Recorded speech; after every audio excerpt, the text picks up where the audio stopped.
You wake up and instantly regret being immortal, not because of some deep philosophical anguish, but because you're already hearing prayers, 17 of them, simultaneously, and you haven't even opened your eyes yet.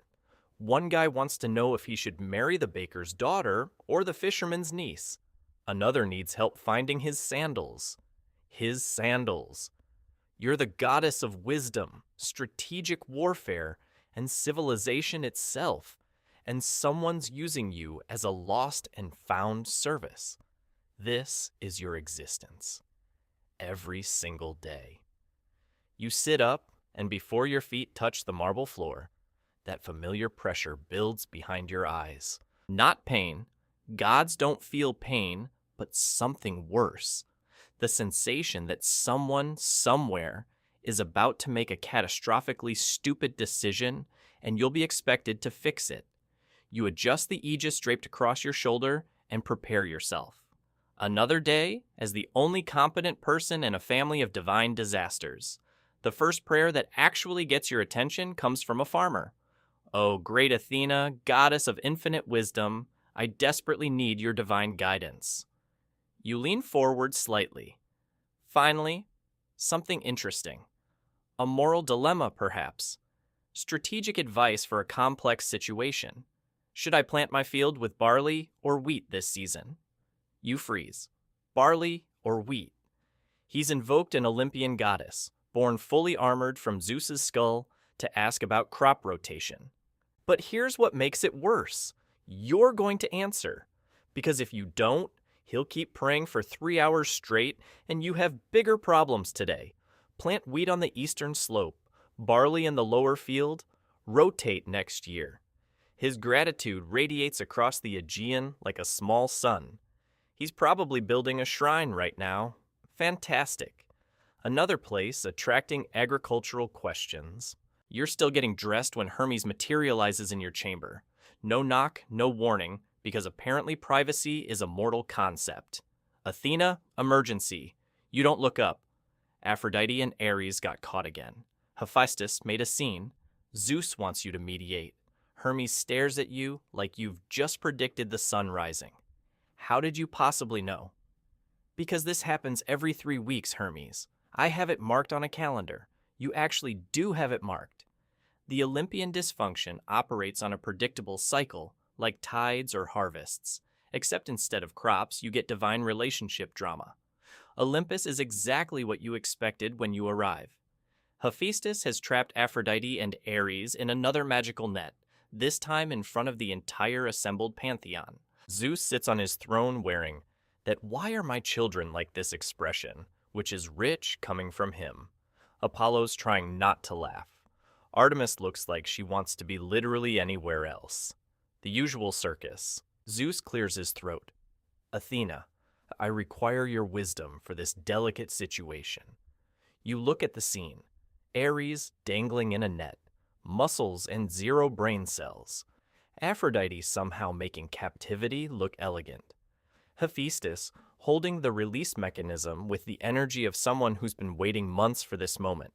Delicate isn't the word you'd choose. Hephaestus, release them. Ares, you're the god of war. Try applying strategy to your personal life for once. Aphrodite, you're better than this. Literally everyone knows about these affairs. Zeus, this is partially your fault because you model this exact behavior. The throne room goes silent. Poseidon, stop flooding coastal towns because you woke up moody. Dionysus, 4 festivals a week is excessive.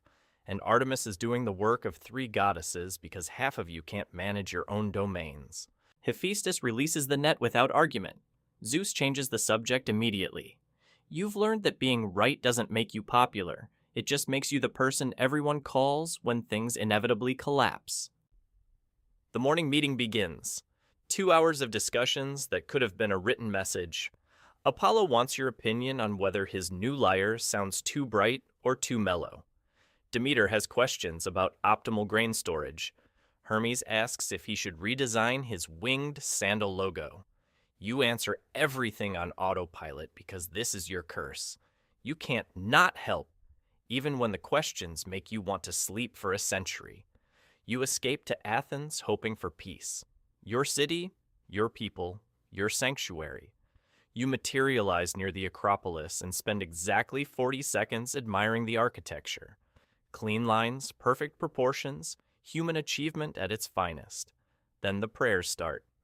"O Athena, should I price this vase at 2 drachmas or 3? Someone else needs help choosing between a blue or white chiton for dinner. A warrior requests a blessing for battle, which turns out to be a property dispute about a fence. You're a strategic genius being used as a customer service department. Walking invisible through the agora, you hear them all simultaneously.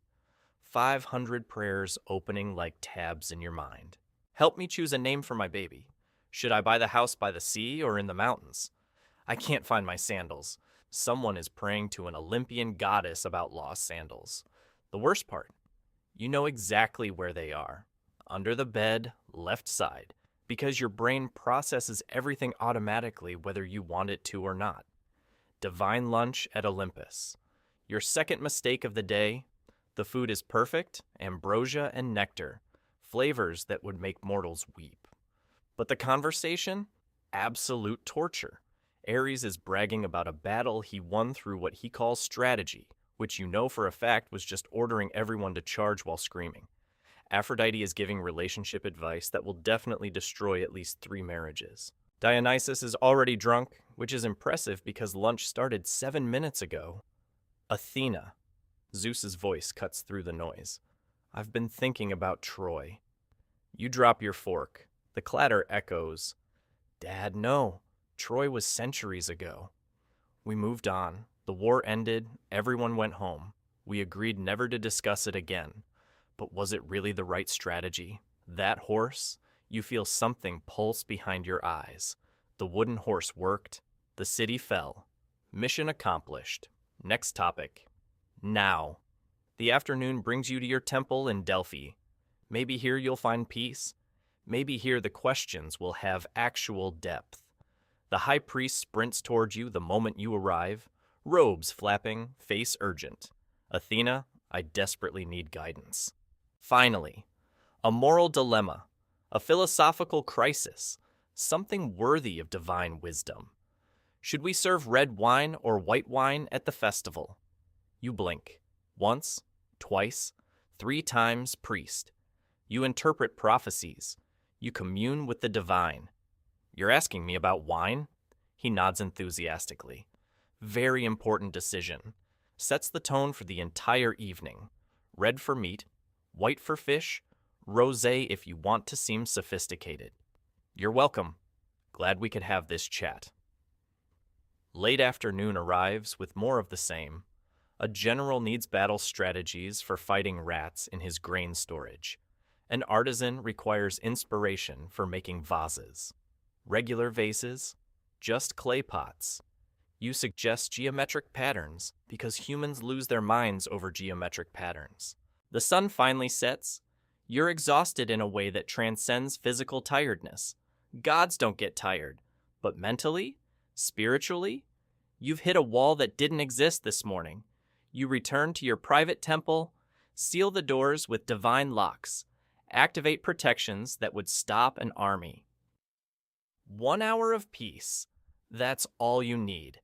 60 minutes without someone asking you to solve problems, they should absolutely be capable of handling themselves. You lie down on the marble bench.